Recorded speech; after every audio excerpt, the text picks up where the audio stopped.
is all about. It's about the daily labor, the many individual acts, the choices large and small that add up over time, over a lifetime, to a lasting legacy. That's what you want on your tombstone. It's about not being satisfied with the latest achievement, the latest gold star, because the one thing I know about a body of work is that it's never finished. It's cumulative. It deepens and expands with each day that you give your best. Each day that you give back and contribute to the life of your community and your nation. You may have setbacks and you may have failures, but you're not done. You're not even getting started. Not by a long shot. And if you ever forget that, just look to history.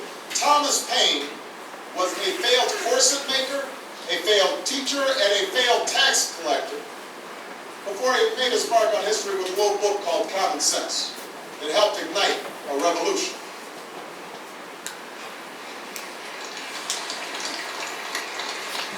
Julia Child didn't publish her first cookbook until she was almost 50. Colonel Sanders didn't open up his first Kentucky Fried Chicken until he was in his 60s.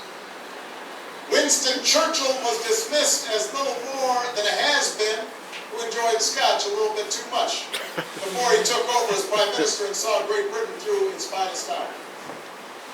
No one thought a former football player stocking shelves in the local supermarket would return to the game he loved, become a Super Bowl MVP, and then come here to Arizona and lead your Cardinals to their first Super Bowl. Your body of work is never done. Each of them, at one point in their life, didn't have any title or much status to speak of. But they had passion, a commitment to following that passion wherever it would lead, and to working hard every step along the way. That's not just how you'll ensure that your own life is well lived. It's how you'll make a difference in the life of our nation. I talked earlier about the selfishness and irresponsibility on Wall Street in Washington that rippled out and led to so many of the problems that we face today. I talked about the focus on outward markers of success that can help lead us astray. But here's the thing, class of 2009, it works the other way too. Acts of sacrifice and decency without regard to what's in it for you. That also creates ripple effects.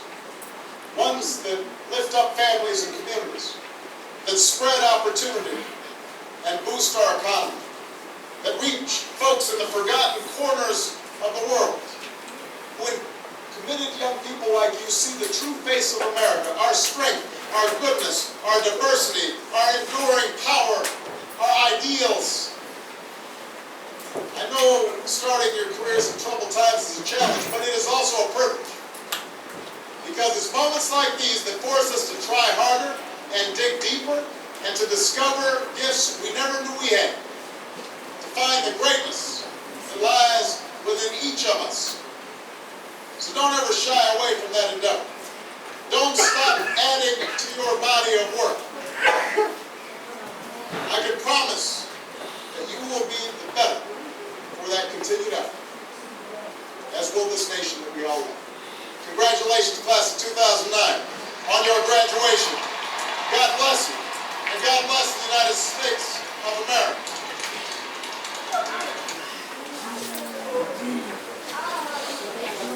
Sorry, okay? Yeah. No, what's the matter?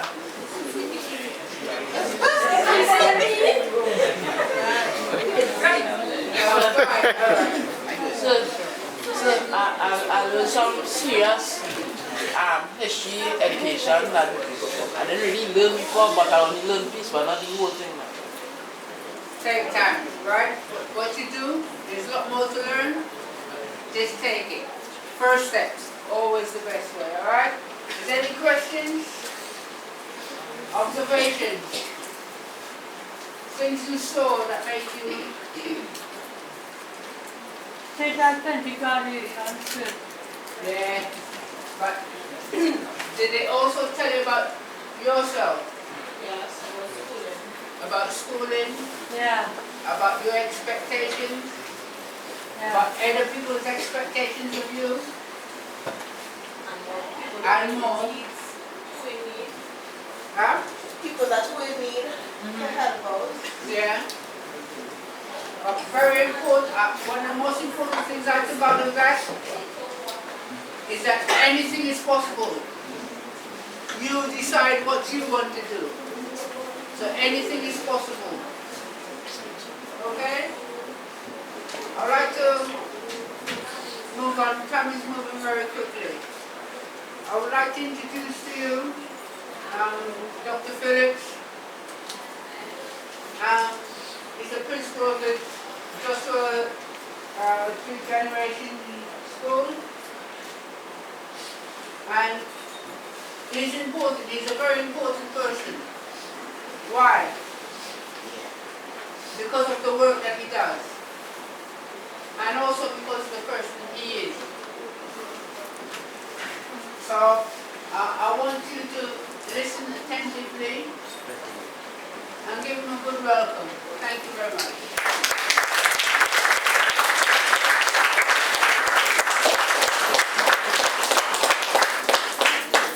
Thank you very much, Mr. Hinds. Good morning. Morning. To the staff and facilitators of the school. And I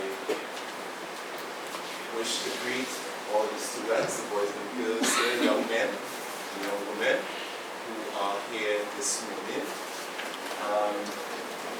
I know that the occasion is certainly an educational one for you. It is in keeping with the month of African History Month. All right, chaired in the hosted by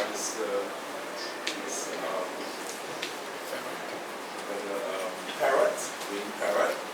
I see we have one of the Liberians of the NALIS library here as well. It's just a pity that we had two wonderful sessions being held at the same time, because my wife, Dr. Angina, my sister, Mrs. Lenora, who has a master's in MBA, who is working with my school as well, and my mother, who is the grandmother of the school, she is also in attendance at the NALIS library right now, because we were invited to that session as well, and I was invited to come here and to share with you a little bit. I want to acknowledge the presence of Mr. Julia Desmond as well. Okay, Mr. Desmond. Is that Sister Vicky there? Yes, it is. Oh, hi, Sister Vicky. All right. Okay, so I know a few persons around you, right? All right. It's good to be here. Listening to Dr. Martin Luther King and then President Barack Obama, it's like, what am I coming here to see now? You know, and the idea is that, I'm so humbled to be, I'm happy to have been given the opportunity to come and say something to you. At the same time, I'm humbled, after the speeches of Dr. Martin Luther King and President Obama, fellow President of the United States of America, I feel that big shoes I have to walk in. But I will tell you one thing. Everything that Dr. Martin Luther King Jr. has said, I espouse him. I understand the meaning and the purpose for which he fought in the struggle.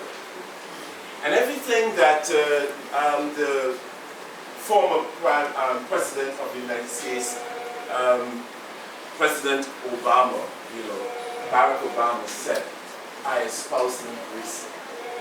And that is my wish for each one of you here today, that you will understand the purpose for which these men gave their lives and give of their service.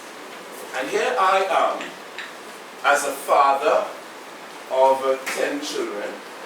I have 7 of them with me still, whom we home school And we have extended our services to other children who have come to us so that we work with them.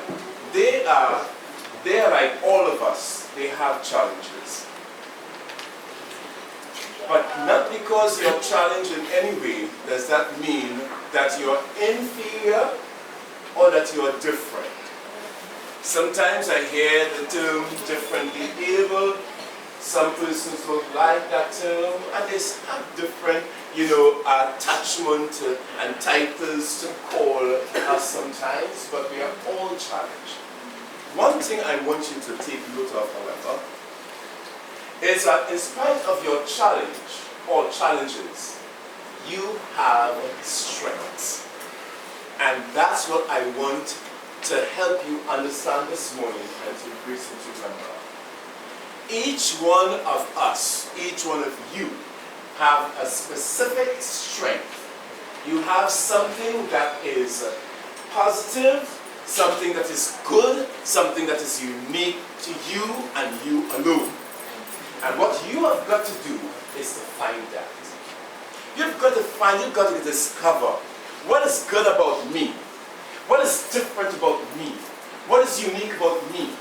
Why did the Most High, the Creator of the heavens and the earth, bring me to this world to give to others, to help, to change, to make a difference in the life of my brothers and sisters and others all about me? That is your work. That is what you need to find out. When you find that out, you must put all your energies into it.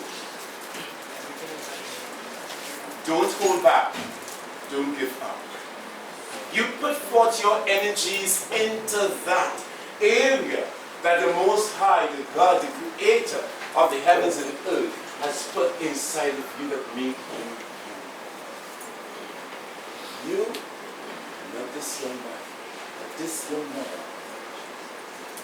It's not anybody else. He has something special in him. In this world. And the work that each one of us have is to help each other to see and to know and to value and to embrace that which we have inside of us that is so unique and so powerful. You may not be able to do what somebody else is doing. You might never be able to do as well what somebody else is doing because that's their thing. You've got to find what you're doing and do it. You make the world a better place by just being you. So Dr. Martin Luther King, he did his part. I handsomely asked the question, so what did you kill him for? Who was it that asked the question? And I was sitting here and saying the same thing. I have known about Martin Luther King for so many years. And this morning, right here, I was asking the same question. What did they kill that man for? But Mr. Adeyemi Hinds said it. Because when he started to speak and to be himself, and to call forth the power that exists in other people to join together for freedom, for justice, it was doing something. It was raising up, as it were, the expectation of people. People wanted more, they wanted better. They wanted freedom. They wanted equality. They realized somebody who's standing up for them, and Yes. they've seen that, okay, they've seen that moving rocket, and they're trying to stop that moving rocket now. That's right, my brother. Now, he has something. That's his forte in his strength. Keep it that, brother. The passion and the love that we must have for each other must move us to do what we are doing here. Martin Luther King, assassinated in the 4th of April in that year, 1968, 10 years after I was born. Why did they assassinate him? Because they wanted to stop something that wrong. They wanted to stop something that had started and that was developing in and through this man. And then the struggle continues. And we see that what his dream was being materialized in the presence of Barack Obama. He dreamt, Martin Luther King, that someday that black and whites and every other nation would be able to have the same equality. Would be able to travel on a bus. Just imagine a simple bus. Or on a train. Or go to the same supermarket. Or go to the same restaurant. Or even attend a church service or some celebration. And not be treated as though you are inferior because of the color of your skin. Or the curls of your hair. That was his dream.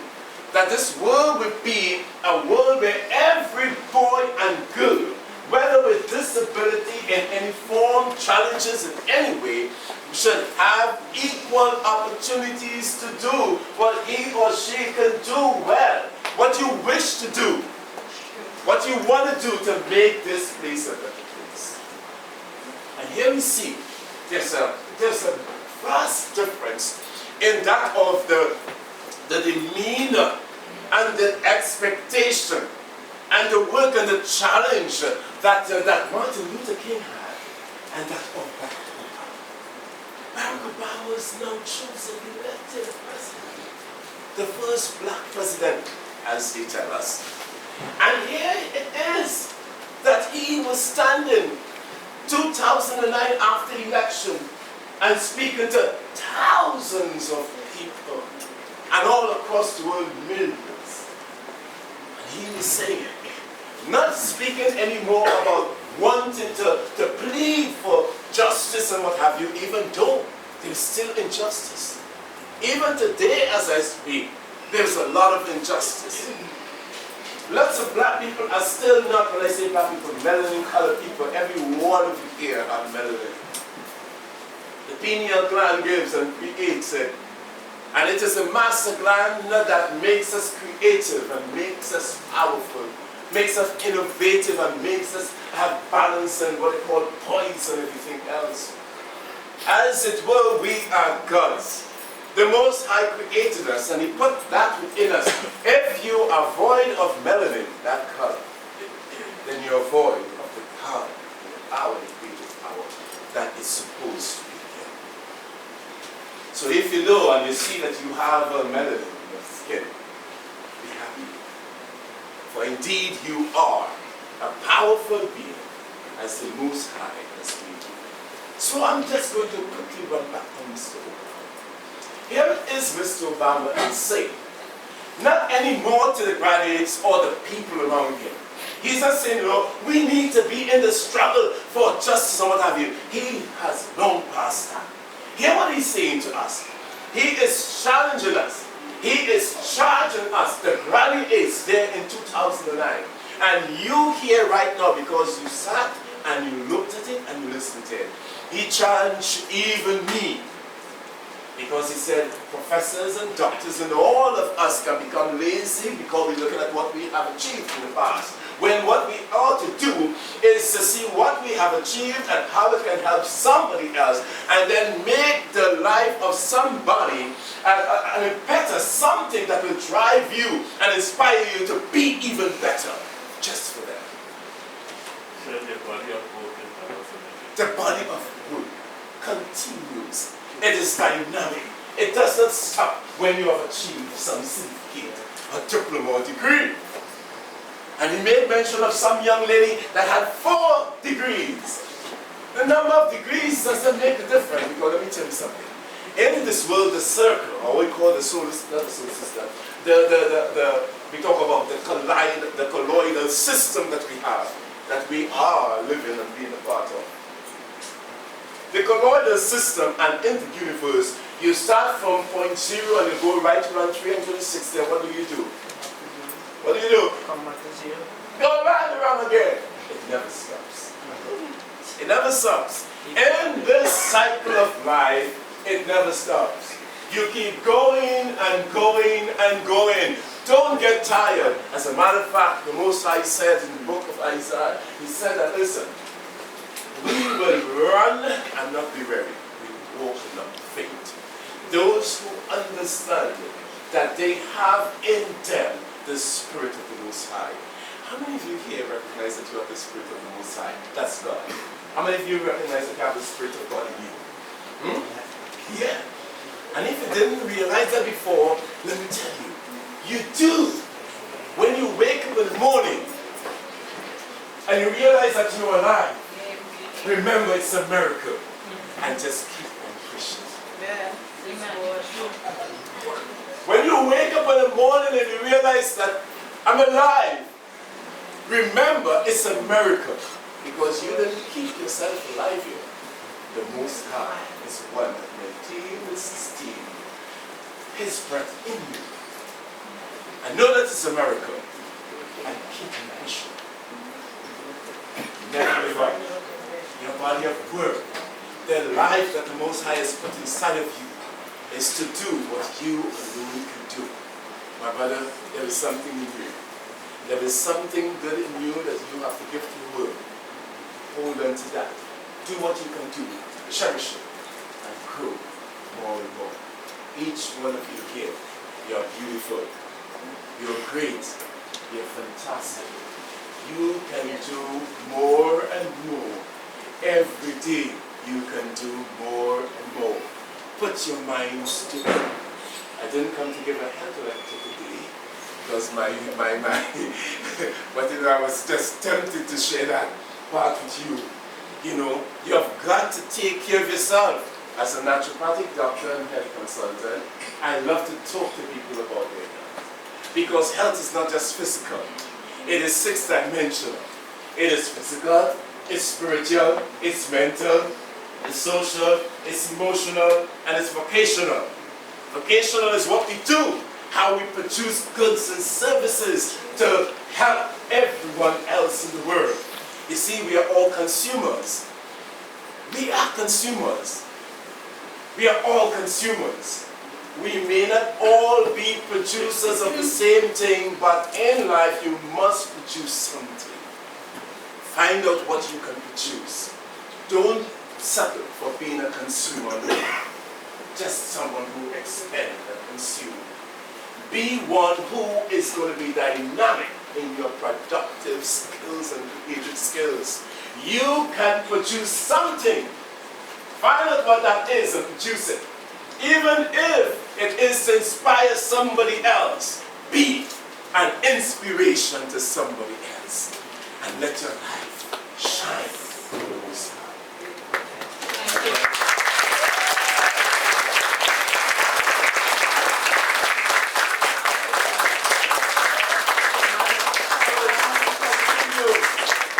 The dream continues. Each one of you must have a dream. Don't depend upon the dream of somebody else. I want to encourage you. Get your dream. Find your dream. And when you put your foot forward or your hand upon it, go forward. Don't give up. A dream is what will continue to propel you into bigger and bigger things and brighter futures. Hold on. Don't let go. Remember, in spite of what the challenges might be, you are special and you're unique. Hold on. Hold on. Hold on. Because your dream might just be the dream that will make a change for somebody. And even your community, even the island, the state, the twin island of Trinidad and Tobago, or even the world. Hold on to your dream. Keep dreaming. And when you ask the Most High to help you, you put your foot on that, you begin and just go forward. Thank you very much.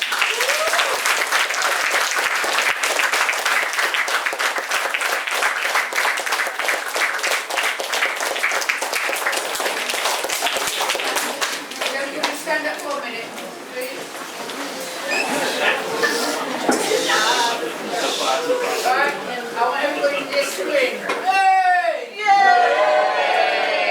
Alright, sit down.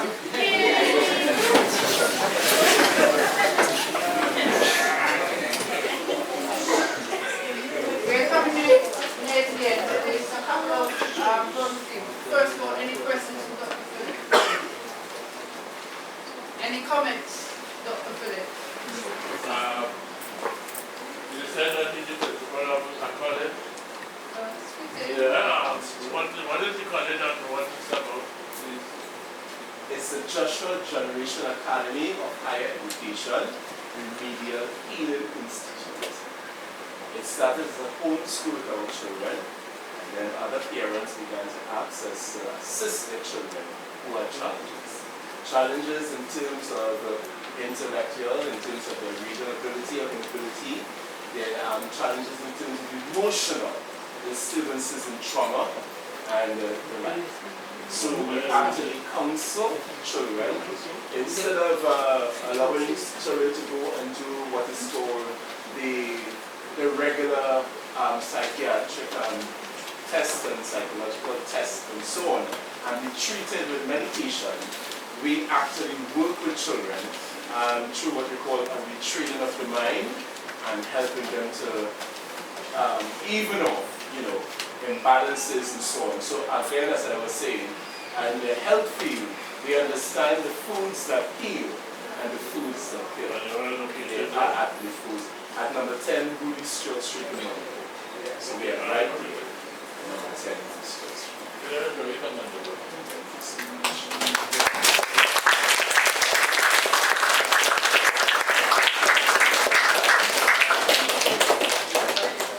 So, the speech that Sir now was talking, I felt that one. When we talk people like, when I talk to them, I never really felt it, but this one, it hit me.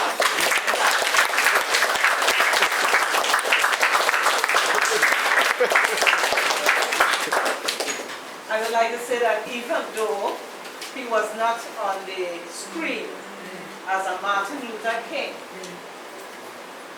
he is our Trinidad Martin Luther King.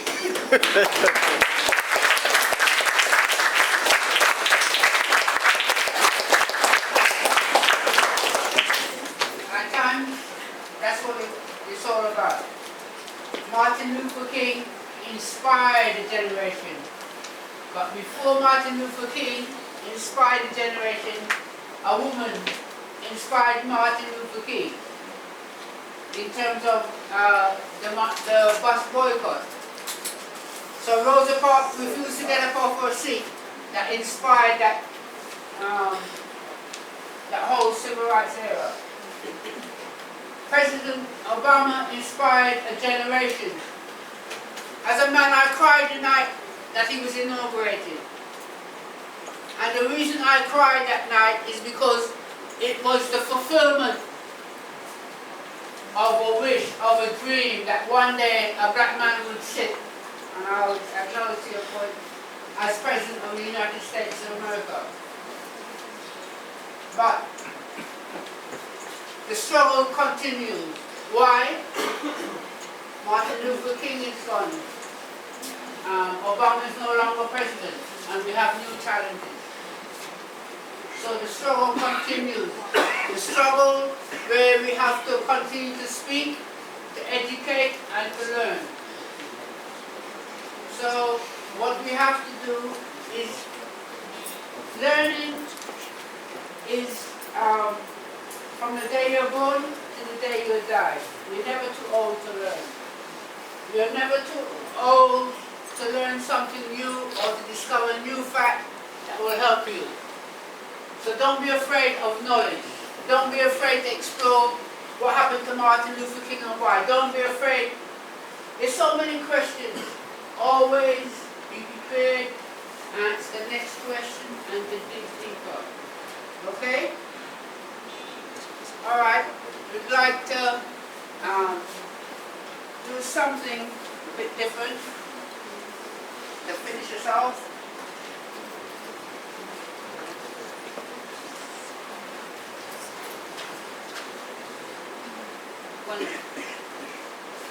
As I said,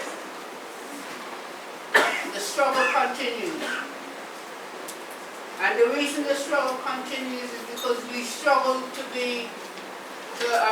espouse our humanity. Martin Luther King said he had a dream that one day black boys and black girls would be able to live together in harmony. that dream still has not been achieved. That is still a dream.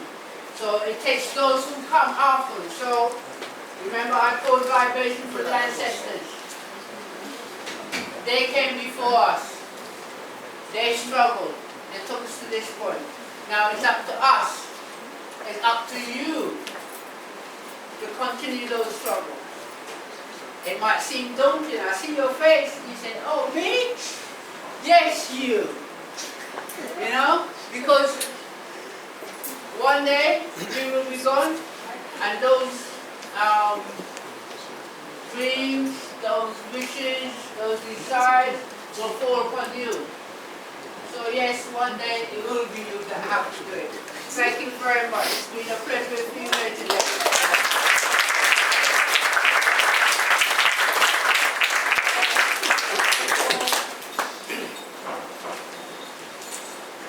I made a promise to some of the kids in school. I'm a cultural activist.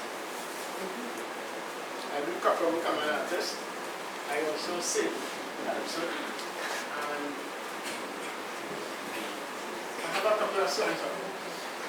Right? So I made a promise that I'll do one particular song for the kids sing. But before I do that song, I want to entertain you a little bit with the pan.